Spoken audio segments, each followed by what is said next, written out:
Woodstock, Ontario, Canada. Good day, my friends. My name is Jeff Yalden, suicide prevention expert. I've dealt with over 100 communities, helping communities, the students, the staff, and families move forward after a suicide.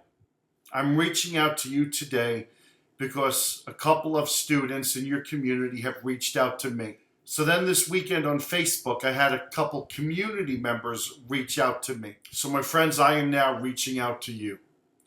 I spent this morning on the internet reading about what's going on and trying to understand as much as I possibly can. And the first thing that I want to say is simply this. To all of the families and the parents that have been affected by the loss of a child, I wish I could reach out to each and every one of you and give you a great big hug and say, I'm sorry. No parent should ever have to bury their child. To the community members, I want to invite you all to sit down, take a deep breath. Let's not react to situations. Let's respond.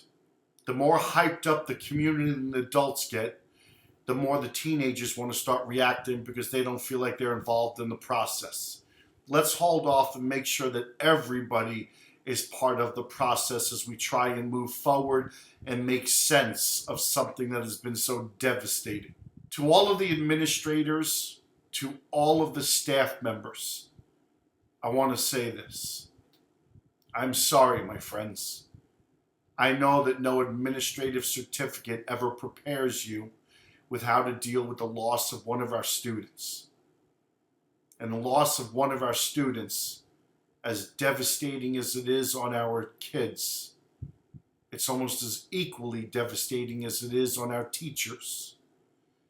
And I want all of our family members, I want all of our kids to understand that as adults trying to deal with this, as teachers trying to teach every day, this is a very difficult situation where sometimes emotions are hard to put aside so we can think clearly and respond appropriately.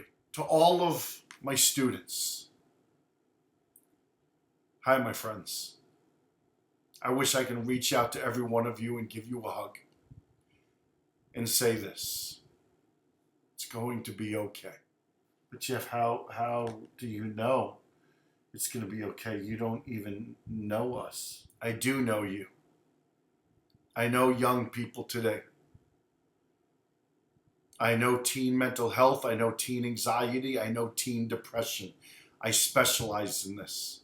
Like I said, I've worked with over 100 communities, helping them move forward. It's going to be okay. But I want to tell you something. I know tomorrow, Tuesday, from what I understand, a couple students have planned a walkout. I don't agree with everybody doing a walkout. I'll tell you what I do agree with. Every student attending school and being in the safest place possible. Teachers and students, students and teachers. And I'm also going to tell you, you're dealing with a crisis right now, and a crisis takes precedent over us going over Shakespeare or Pythagorean theorem or carry over the one. Teachers, it's okay to put away the textbooks. It's okay to tell your story. It's okay to remember why we got an education. And that's to teach young people first, let the subject area be second. And I promise you, if we focus right now on touching the heart, the mind will follow. That's what our teenagers want. Our teenagers want to be heard. They want to be included. And I think one thing that is safe to say is simply this. Life is hard. Life is not fair. Life will never be fair. And life takes courage. It takes courage to wake up every single day, and it takes courage to face your challenges. I don't want to spend a lot of time talking about bullying, but I think it's okay to let young people know, not everybody's going to like you. Not everybody's going to applaud you. Not everyone's going to like how you did this or you did that, or they're going to tell you that you're not smart enough, you're not capable, you don't have the ability, you can't do this and you can't do that. And as a young person growing up today, we have to have the courage to accept that. But you know what? I also want them to have the courage to wake up every single day and plant their feet on the ground and walk out those doors and be willing to go out there and be awesome. And I think as teachers and staff members and parents, that's what we do. We embrace the relationships that we have with young people. Mental health professionals, I want to spend a minute and talk to you. One of the biggest things I hear mental health professionals saying to me all the time, we go there as the crisis intervention team and like nobody wants to talk to us. And so like we don't know what to do. As a crisis intervention professional, let me tell you something. You should know teenagers today. Teenagers are a little bit different. No, they're not going to come to you and open their heart and say, can we talk? 2 questions every teenager asks a trusted adult in their life. Number 1, can I trust you? Number 2, do you care about me? And so as mental health professionals, when you come into the school, don't wait for them to come talk to you. You go talk to them. You go and make yourself known. You start the conversation. You're the adult. You know better. You're the mental health professional. You know better. So as crisis intervention mental health professionals are in the schools, don't let your time be wasted. Open up the dialogue with our kids. And I promise you, when you open it up and they can trust you and they know that you genuinely care about them, you're going to hear a lot more than you think you're going to hear. And that's when you have the opportunity of touching hearts and changing lives. What we as the adults in this community need to do is we need to give our young people hope. Not make them feel hopeless. Not make them feel that their opinion doesn't matter. Because it does matter. They're the ones that know what their peers are going through. They're the ones that can make a difference in our community. But you need to bring someone in that understands teenagers, that can speak at a level that they can understand and deliver a message that's concrete. Something where they're like, aha, I get it. Such as the difference between expectations and objective. If you have expectations, what happens? You end up becoming disappointed because expectations are very rarely met. But we can teach them how to have an objective. And that's about owning the day. That's about owning our attitude.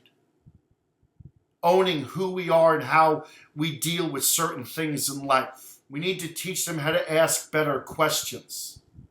And you know what else we need to do as adults? We need to stop putting so much pressure on our young people like, hey, where are you going to college? What do you want to do when you grow up? You know what I want for our young people? I want them to be enthusiastic about something. I want them to have a passion for life every single day. I want them to set goals. And I don't want them to just set goals, but I want them to write them down. We also need to teach them about having a purpose in life. My friends, I don't want to waste too much more of your time. I've sent the message out there. I am willing to come to the Woodstock, Ontario community for the next 15 days until school ends. Suicide amongst teenagers is most prevalent in the springtime. You're in a crisis situation. You cannot afford to have another teen take their life. But I can't do this alone. I've had community members reaching out to me.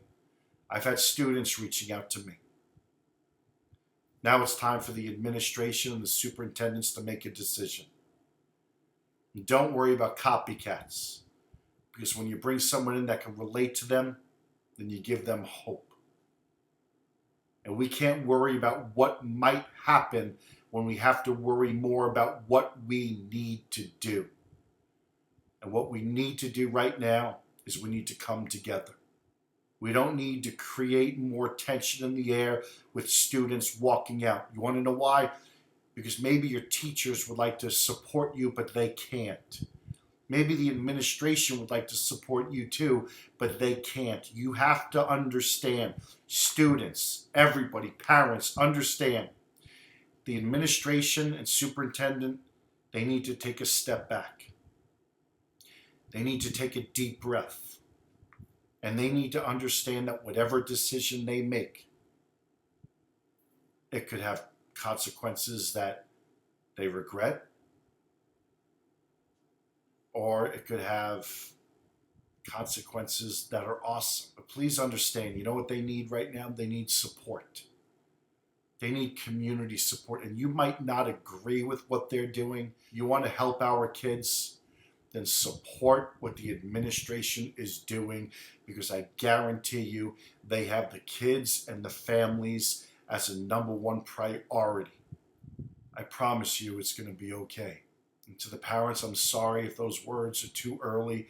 I don't mean to be insensitive. I don't want to be insensitive at all. But my message is to a whole community right now.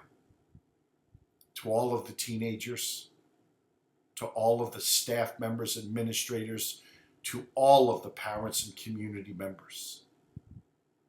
Let's all work together. Let's support one another.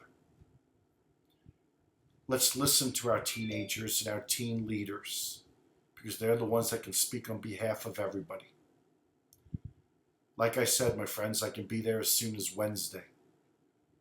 I can come and I can speak at each high school, and over the next couple of weeks, I can spend time in each high school doing workshops for the kids. I agree, one high school assembly doesn't really change lives, but I'm willing to come there and spend time. I'm willing to come there and watch games and sporting events and support you in any way that I can. I'm willing to have evening forums where we can talk with parents and teenagers.